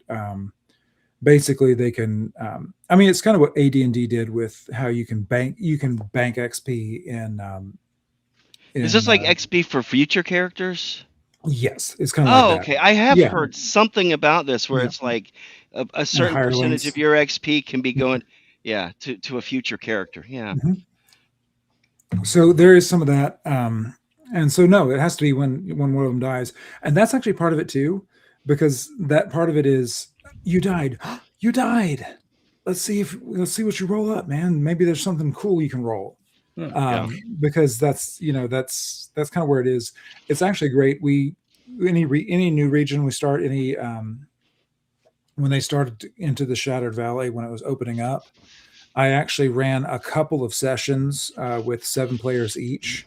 Each of the 7 players had 5 level 0 characters. Okay. And we did a total gauntlet. And it was it was absolutely an Odyssey ripoff, except it started with their captain, an Odysseus type figure, getting eaten. And so there were Good a bunch luck. of oarsmen. There were a bunch of oarsmen said good luck, and a ton of them died. But each of them had kind of that level 0 guy as their start. That was a great way of entering into the region. So That's awesome. That was let really me. fun. You mentioned that they could draw up a new character if the other one died. Do they primarily? I know you just mentioned they have the 5-0 levels, or whatever, but do each of the players, are they restricted to just one character for the world generally, or do No. they? Okay, Absolutely not. Yeah. So, and that's why I said, like, that's why there's some of the, some of the guys who were helping the couple of newbies. They're like, well, I have a level 3. He's so they been, shift over to that. yeah, he And play shifted with over to I run got it. that guy. You're Okay. only allowed one character in a given In session. a game, yeah. Right. Okay. I was But- just getting ready to ask that. I'm like, Yeah. you're keeping them to one character per session, but they Yes. can have the others can be doing something else Mhm. in the in-game world, just not in that. Except I have one of my brothers who plays who begged and pleaded, and all his level 0s were a family. They Yeah. lost one of them. And he's like, can I keep all of my level 0s and play them all together and have them all split XP and have them all be like commoner class, but just play them as a big dumb group? And so he has played that. I was like, I know you play fast. I trust you. Yeah. You always have But- one that wants to play multiple characters. But I was like, if it's disruptive, it doesn't happen. Like if it, because, and that's kind of, you talk about session, going back to session length, you gotta have you gotta place a premium on, can we get this moving? Yeah. Can we keep Yeah. this? This is. I'm sorry if this is a bit of a tangent. These are all things I'm interested in. So with I should say not hirelings, like just functionaries, but like henchmen and kind of important NPCs and such. With such a large group, are you managing like quite a plethora of these NPCs, like Yes. 50 or something like that? Or? No, it's nowhere near that wide. So one thing is I use geography. Okay. If you take 50 henchmen into a high level dungeon with a lot of narrow corridors, then you're going to come out with one extremely traumatized henchman and a bunch of sets of armor. Yeah. Hey, And I nobody just- will want just to work with you anymore. I don't Just mean because 4 out of 6 of them died, I mean, I don't mean 50 in one session necessarily. Yeah. I'm just saying you're with such a large world. I would imagine you have a lot of persistent NPCs as well. Yes, I do. Yeah. Okay. Yeah, I definitely do. And they have, it's funny, they have favorites. They have people they have some people they've emotionally invested in / have grown to hate. Mhm. So they have Yeah. some favorite hirelings. They're a little rough on hirelings. It's really funny. They were going to some isles and a thunder rock, which is a rock that shoots lightning. Before they were fast with their chum buckets to attract sharks. I rolled randomly with the lightning bolt hit, and one of the lightning bolt hit a henchman. And they sadly said, they're like, all right, well, we got to reset the sign. Days since last henchman lost. And then somebody else said, why do we even have 2 digits on this sign? Because every single time they're going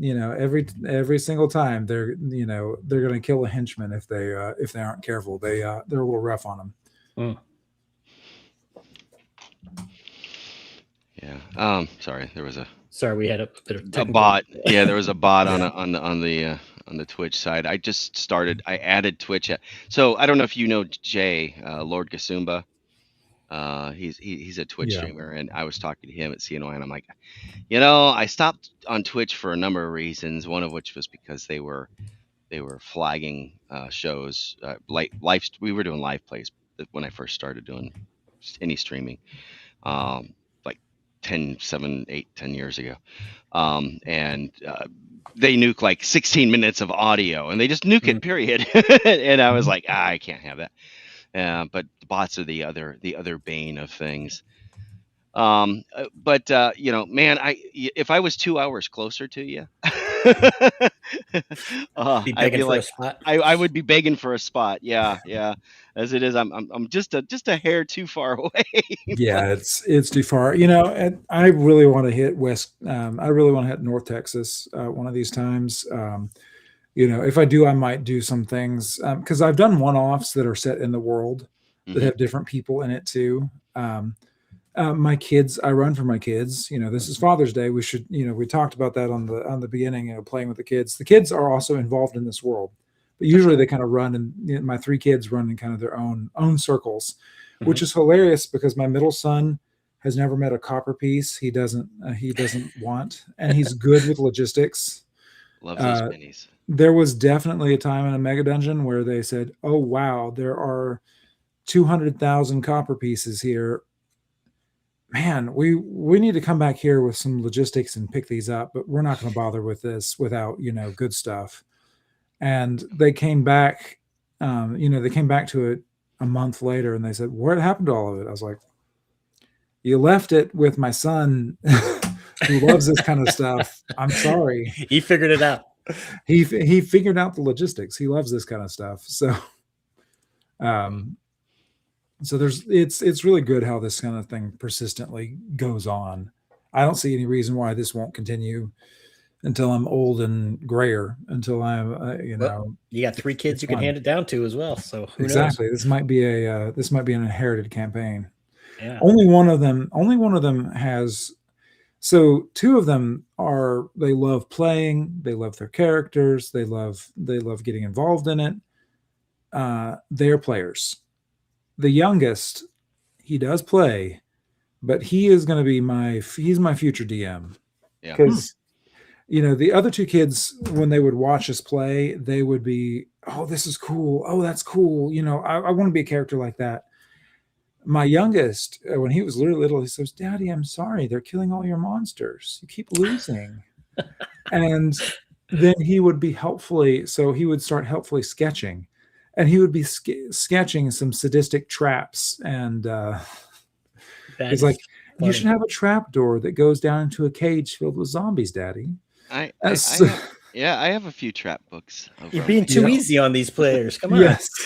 So I think he is going to be I think he's going to be our future DM. There I, you I can go. already see it. He's definitely he sympathizes with the monsters a lot more. That sounds That's interesting. interesting.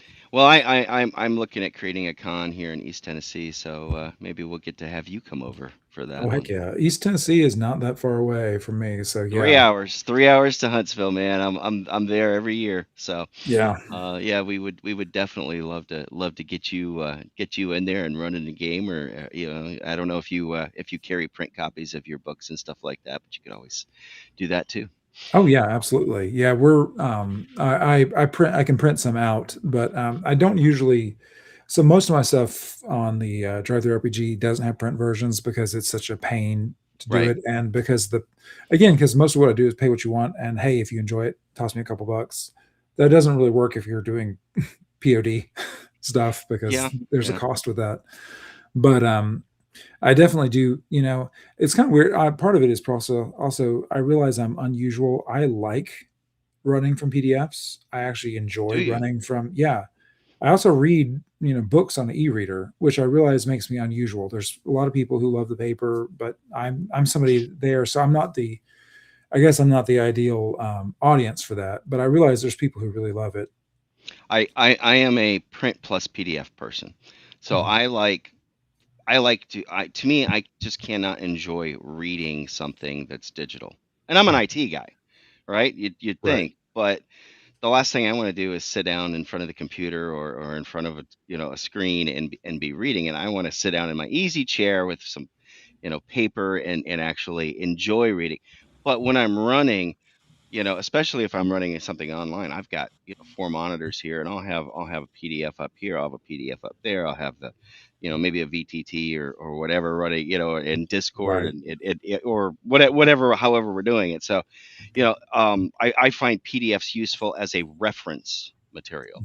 Mhm. I can do Control F and find something really quick, Mhm. Right. and that's to me is the value of a PDF. So I don't want things just in print, but I don't want them just in PDF either. I like having something printed out. You know, and there's things that you can do too. Yeah, Right. I mean, I do format all my stuff so it prints out easily. So I Yeah. will do that. So I always make sure for that, that to be available. But Dan likes to go to. He likes to. He'll buy the PDFs, you know, on drive-through, and then he'll have them printed. And he likes them spiral bound. He mhm, likes books spiral yeah, bound so they lay flat. So he will go to Lulu and have them do a spiral bound version of it. they will do And that.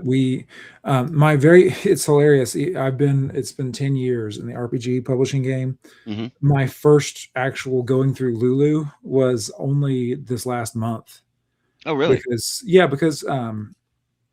sorry, I should have said this earlier with my hat. Mhm. We have a newsletter. Karen and Oh, I have okay. a newsletter. If anybody goes to bkgibson.com, they can get there. There's a free novel, like a novella set in the Shepherd world, that's there.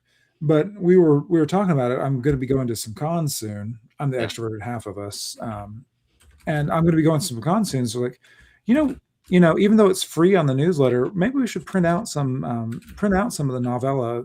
Yeah. It's called the Absolutely. Manipilos. We should print out some of it just so it's available, so people can have it. Um, because I'm really proud of the story. Even though it's for free, we actually paid for a good professional copy editor and line editor, and we did all the formatting. But this is the very first time I've actually done something through Lulu. I was really impressed with what they can do. So my impressions of Lulu as somebody who's bought stuff from both. Um, Mhm. and I don't know if you know who Tom Wilson is.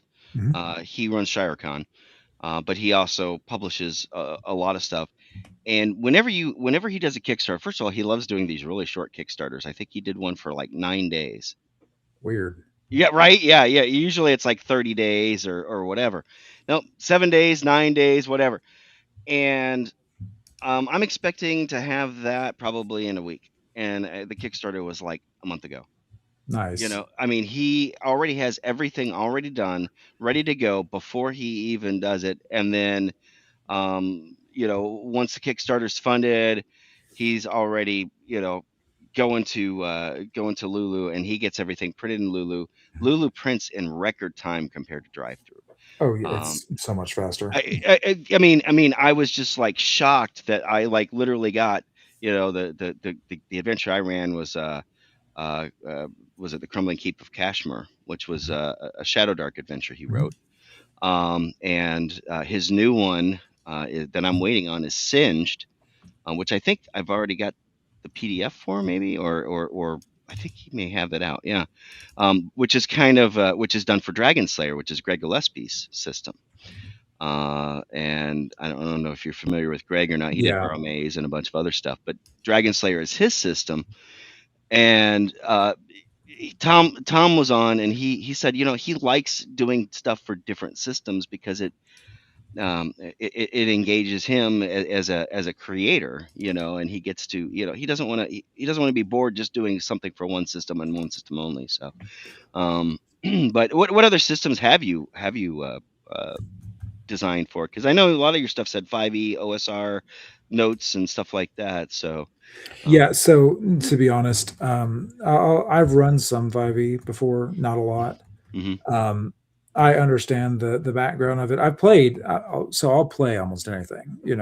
I'm not picky as a player, but I'm not a big 5e guy. But there is a large number of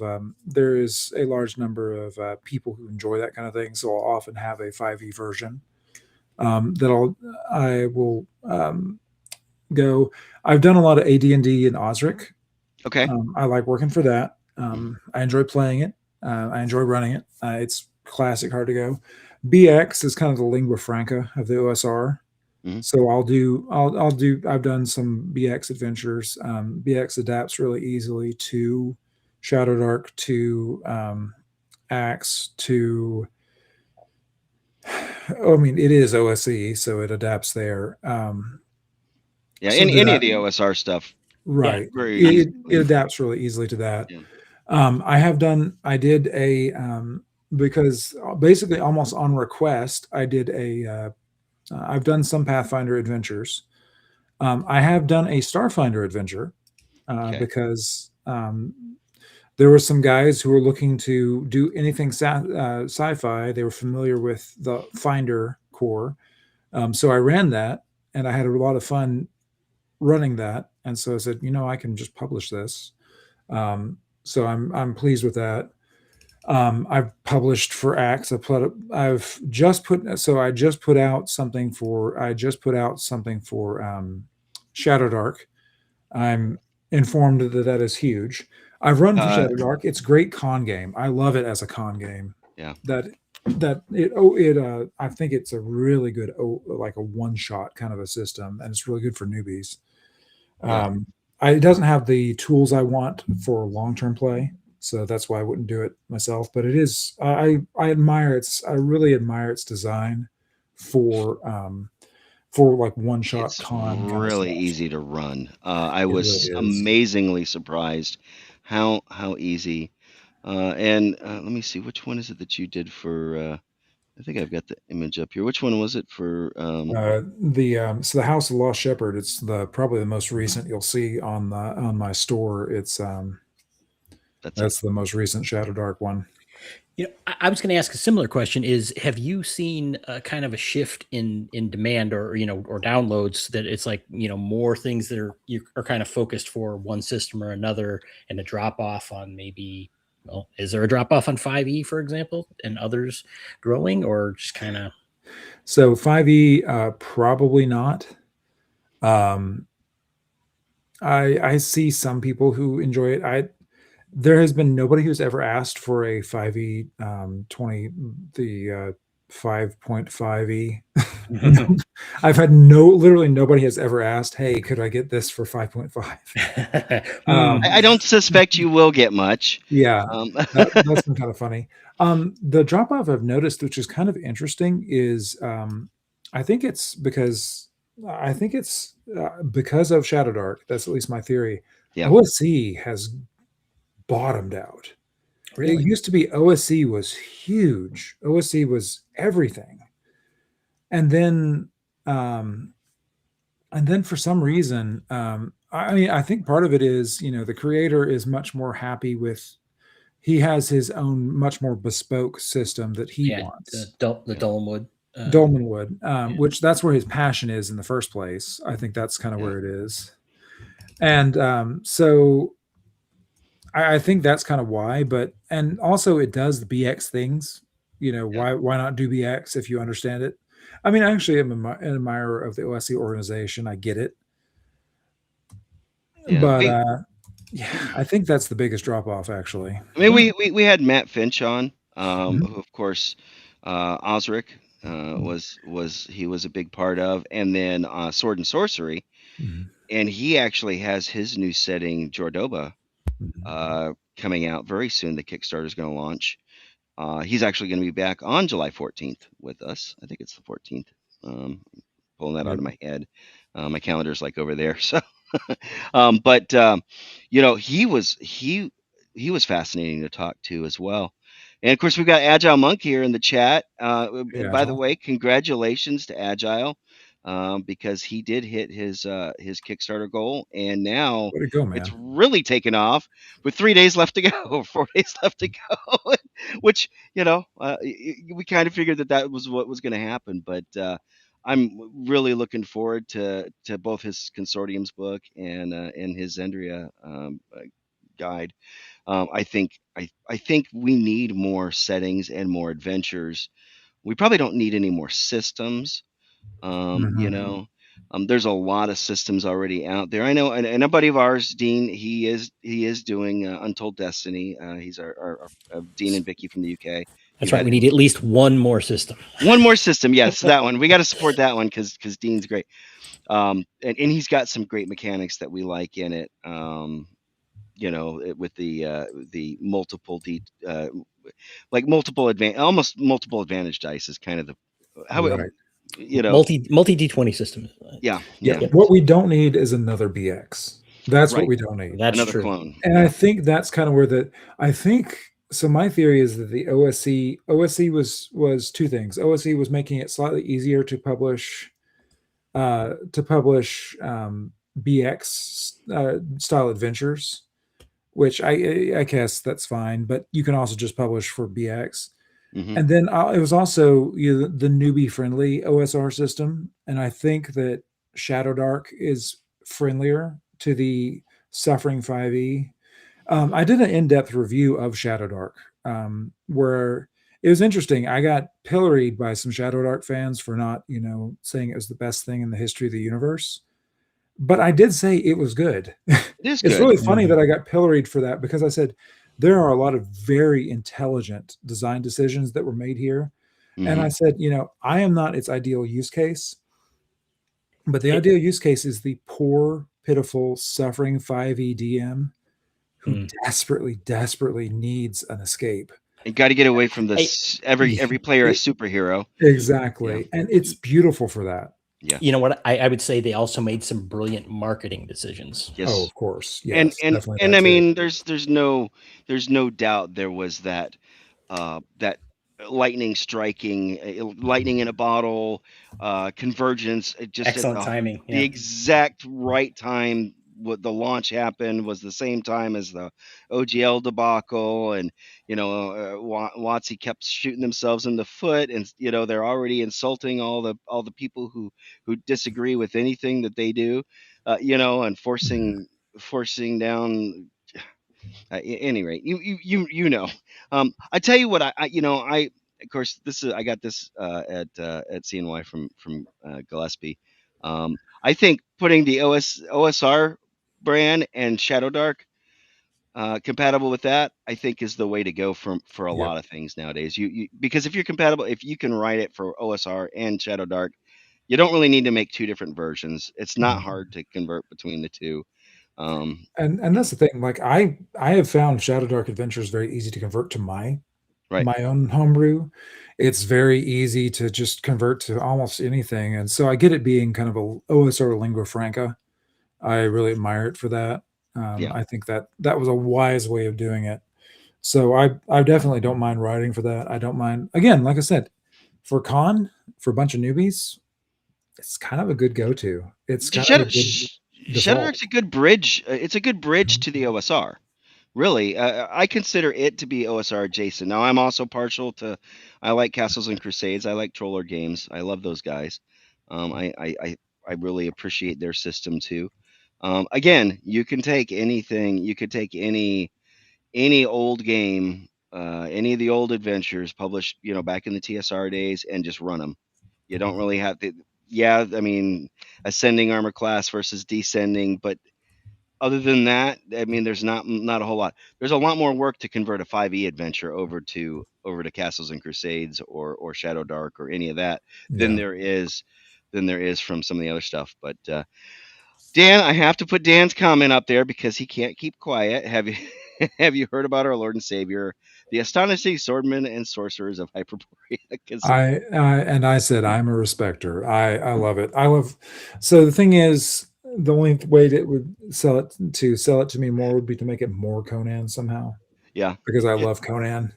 yeah, I had the delight of discovering LibriVox recently, which is if it is a like classic, any classic thing that is out of copyright. right. There's just a bunch of volunteers who make audiobooks of it. And Okay. my middle son loves audiobooks. And I introduced him to Conan. I introduced him to John Carter of Mars. I introduced him to Sherlock Holmes. And he's loved all of it. Classics. Yeah. He's loved all those classics. It's been a delight. And it made me get back into reading Conan, because I read a lot late, back in the day. But I have a great, yes, Sir Arthur Conan Doyle is great. Burroughs is great, but Howard has something special there too.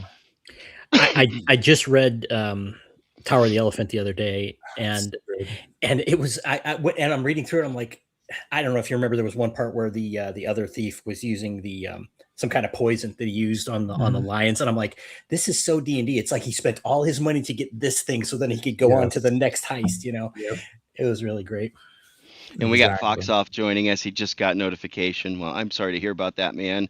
Yeah, but make sure you like and subscribe so you get the notifications sooner. We're at the mercy of the algorithm. I know that Cam. I don't know how closely Cam has been watching the clock. He has another show to do in about 15 minutes. Cam. That's Yes, okay. That's sir. about where my stop is too, so that works out great. Yeah. I don't know if anybody in the chat has any additional questions. There's been a bunch of them earlier on, especially. But Cam, what would you like to say? Well, we touched just a little bit. The other show I do is a sci-fi based show on Sci-Fi Snob channel every Sunday night at 11 p.m. Eastern, and we're just chatting about stuff tonight. But we had just touched a little bit on your sci-fi stuff, Right. And maybe another episode of this show, or maybe Top Off the Lounge. Who knows? I would like to hear more about your sci-fi stuff too. Well, you've written some sci-fi fiction too, right? At least Yes. short stories, if not. Yes, we're published in some short story anthos for it. It's because again, Karen and I work together. Mhm. Actually, right now, while I am doing revisions on, so while I'm in the middle of revisions for book 3 here, Karen just is finishing drafting up the first book in a sci-fi mill sci-fi trilogy we're going to be working on next. Yep, Pogue 2 is a great one because Pogue is the person other than Grunt. It's all about the logistics guys, the backgrounders. This short story is actually set on the ship that we are going to be doing, that we're doing the novel set in, which is Le Renard. It's a reservist logistics ship. Right. So it's going to be what happens when a bunch of backliners are the only ones who can save the Federation. It's been a lot of fun to run with that one too. But yeah, we have a tremendous amount of fun with sci-fi. We're both sci-fi nerds as well as fantasy nerds. And yeah, you're showing Mercs and Mayhem now. It's actually interesting. So Mercs and Mayhem is both. It's Tales of Mercenaries, so there's fantasy and sci-fi in it. I can recommend it. I like, we're in it, but we also have enjoyed the other stories in there. Okay. Actually, it's June. Pogue 2 and Mercs and Mayhem are both on sale this month. Okay. Because they're doing a space opera sale with Reckonger Press is the people who do that. So we're doing that. And if you wanted to see sort of a preview of what Freedom's Vow is, our novel, that's actually set in a mercenary company before our novel. It's sort of a prequel short story is in Mercs and Mayhem. It stands alone great, but it is it's kind of in the same place. So yeah, and that's available on Amazon. Yep. Looks it's $2.99 right now. Yeah, it's on sale. Anybody who wants to check it out, by all means, take a look. It's a lot of fun. So the thing is with indie publishers, they have I've really enjoyed working with the people we've worked with. They don't have the kind of production schedule to handle somebody like as many novels as one person can write. So we talk to multiple. These guys, the Rack Press people, they do anthologies. They also do a line which I think is, as a dad, I think is so important. They do a line of what are called boys books, which is just middle grade fiction made for boys, which is extremely rare. It's especially the past few years. It's been, when I think it goes without saying, Cam and I are probably a little bit older than you. But when we were growing up, there was a lot of stuff that was written for boys, and now it seems like that a lot of that's been suppressed by publishers. A lot of the publishing companies were pushing. It's the supposedly underserved girl market has turned into a totally girl served market in many cases. But so here's the thing: we also have a daughter. She kind of prefers the boys' adventures more than the ones written for girls too. Yeah, and my wife, long before I met her, she was a Star Wars fan. And I was a Star Wars fan and a Star Trek fan. She was more a Star Wars fan, and she would watch some Star Trek.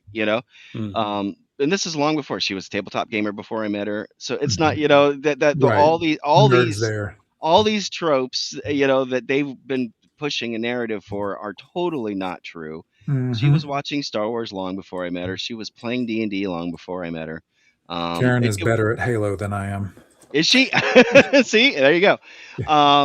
So I think that's starting to turn around now, and Mhm. I think things are kind of, that pendulum is slowly swinging back.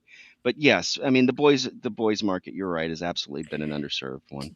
Quick question. Did you ever read Heinlein's earlier stuff that was kind of for a younger audience? Oh, the juveniles. I love Mm. those. I love those so much.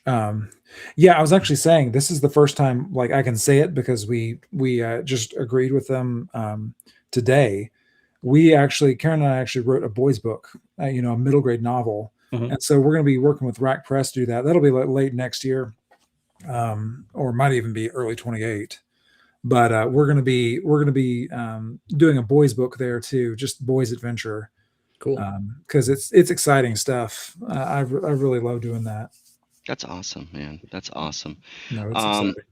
Well, I haven't seen, I've seen a lot of comments about, sci-fi stuff is great. Mhm.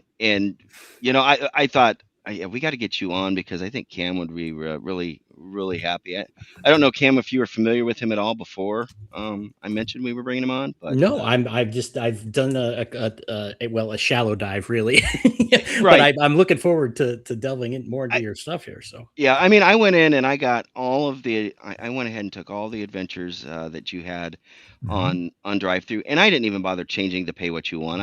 It had a suggested price. So, I'm like, if you get the 20, I don't know, whatever dollars that percentage that's yours. I don't know how much drive through takes, 50% or No, they 20%. take. Well, I'm exclusive with them, so they actually take 30. Okay. Okay. Yeah, so See, it's not big. and that exclusivity is one Mhm. of the big drawbacks to like using, doing stuff through Lulu, Yeah. especially for if you want to print on demand stuff. And I Mhm. do like print on demand. How much of your stuff is print on demand? So yeah, so none of my stuff right now is POD Okay. because of the expense, just because of the expense cut. Yeah. It just doesn't make sense for a lot of that. When I do bring this big Kickstarter and make the big man like the mega dungeon, it's definitely going to be that. Yeah. Although, of course, the goal will be to do offset prints so that people can have their nice, pretty stuff too. mhm. Yeah. I'm actually working with Alexander McCrease's printer. Oh, good. Okay. They're because he does fantastic high quality stuff. I mean, they're beautiful, gorgeous stuff. So he's a complete gentleman. He made a wonderful introduction, and so we're going to work together to do that because I love writing, I love design, I love running. I do not love formatting. That is my least favorite part of the whole thing. So I'm Well, glad to work with somebody else who does that. yeah, and that's one of the big things. That's one of the big things that even with drive through, they're very anal about that. All right, Cam. Cam, will you Thanks so take much, Cam. care? We will see you. What's on Top Lofty tonight? We're just doing a bit of a chill stream, talking about fathers and sci-fi, maybe a little tool segment, Mm, and quick. But Ben, thank you very much. It's been a pleasure. Yeah, Had a Cam, it's been a great delight, man. great time hearing about yeah. your campaign and your writing and everything, and look forward to seeing more. Yeah, Yeah, so thanks, that'll man. that'll be starting tonight, 11 o'clock here in about 6 minutes, and of course Wednesdays we do the Babylon 5 retrospective, also on Sci-Fi Snob. You ever watch Babylon 5? Oh, yep. So again, Karen's a nerd. I had watched a little bit of just occasional shows of it before, and then early in our marriage, I said, "Okay, we need to watch this the whole way through." And so we had 4 amazing seasons, and then a fifth season, and we We really enjoyed ourselves. Oh no. Jeff's going to be discovering that he's not watched it I, the I I whole way so through before. So I was 21 living in Vegas, so when the show Mhm. was on the air in 94, 95, so I never caught it because I was too busy chasing, Yeah, cocktail waitresses and keno runners. I was a guy, yeah. right? So, but we just did episode 4 of season 4. And I actually watched all 4 episodes before I went to North Texas and CNY, Mhm. because I didn't want to be catch behind and then have to catch up, for the next one. So, what is the next episode? 5 or 6? yep, 5, fine. 5. Yeah, because I Yep. have to change the disc. I picked up the DVDs at Walmart right down the street from me, the box set last year. and it was like $50. Boom, done. No, it's not the Blu-ray version, but the nice thing is the DVD box set has all the commentary tracks. So the Blu-ray I heard kind of skimps on that, upscaled, but there's no commentary, and the commentary for the last one was hilarious because the first 3 or 4 commentaries that throughout the set were just JMS. This one had JMS. It had Peter Jurasik, Garibaldi. It had Bruce Boxleitner. It had Claudia Christensen and one of the other ones. There was like 5 of them, and it was just a Yep. big thing. So it was hilarious. So I watched the episode first, then I watched the commentary, take notes on that, and then we talk about it. So you're more than welcome, by the way. If you like the show, you or Karen, if you want to come on, we always have that extra spot. We have I call it a tailgunner seat. That you can jump in on. So let me know, or let Cam we have know. to do that. We had a lot. Yeah, we had a lot of fun going through that. It's such a good show. It is My such a first good watch, show. and I'm not spoiling it. I am not watching ahead unless I have to. So Well, spoiler alert, it's a good series. it is. Yeah, and we started off with the pilot, Mhm. and then we went to episode Yep. 1, and we kind of compared, contrast the differences of the characters that left and stuff. So Yeah. anyway, but that's Wednesday nights. We actually just moved the time up on that an hour earlier because of popular demand. So anything else that you'd like to wrap up in the last minute or so before we roll the credits? No, man. I mean, I think I've covered what I need to cover. I don't. Somebody in the earlier chat was saying they hate promotion. I don't love the shill part, but I do love. I mean, all the stuff I've done. If I mention it, it's because I've been having fun with it. Yeah. Like if anybody wants to check it out, I love sharing this stuff. It's like I said, if you want to, please, anything I've done, check out the Pay What You Want. Check it out for free, and you don't have to feel like that.